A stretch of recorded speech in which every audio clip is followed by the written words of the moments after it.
ನಮಸ್ಕಾರ ಸರ್ವವೀಕ್ಷಕರಿಗೆ. ಮೂಸು ಕೆಮಿಸ್ಟ್ರಿ ಇದು ಶೀರ್ಷಿಕೆಯಾಗಿ ಬರೆದಿದ್ದೇನೆ. ಇದು ಕವನ ರೂಪದಲ್ಲಿ ಬರೆದಿದ್ದೇನೆ. ತಮ್ಮಗಳು ಕೇಳಿ ಆನಂದಿಸಿ. ಶೀರ್ಷಿಕೆ ಬಂದು ಮೂಸು ಕೆಮಿಸ್ಟ್ರಿ. ಜಗತ್ತಿನಲ್ಲಿ ಇದೆ ಹಲವು ತರಹದ ಮೂಸು. ಪ್ರಾಣಿಗೂ ಪಕ್ಷಿಗೂ ಏಕೆ ಮನುಷ್ಯರಿಗೂ ಇದೆ ಹಲವು ಬಗೆಯ ರೋಚಕಗೊಳ್ಳುವ ರಾಸಾಯನಿಕ ಮೂಸು. ರಸ್ತೆಯಲ್ಲಿ ಮತ್ತು ಅಂಗಡಿಯಲ್ಲಿ ನಮ್ಮ ದೇಶದಲ್ಲಿ ಮಾತ್ರ ಇದೆ ಹಲವು ಬಗೆಯ ಮಾರಾಮಾರಿಯ ದುರ್ವಾಸನೆಯ ಮೂಸು.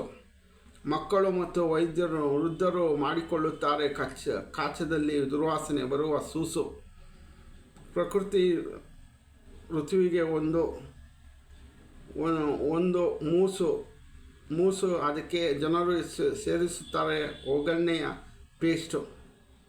ನಾನು ಇದನ್ನೆಲ್ಲ ಕಂಡ ಮೇಲೆ ಯೋಚಿಸಿದೆ, ಏಕೆ ಜನರು ಮೂಗಿಗೆ ಬಟ್ಟೆ ಕಟ್ಟಿಕೊಳ್ಳುತ್ತಾರೆ ಎಂದು ಇಂಡಿಯನ್ನಲ್ಲಿ. Thank you very much.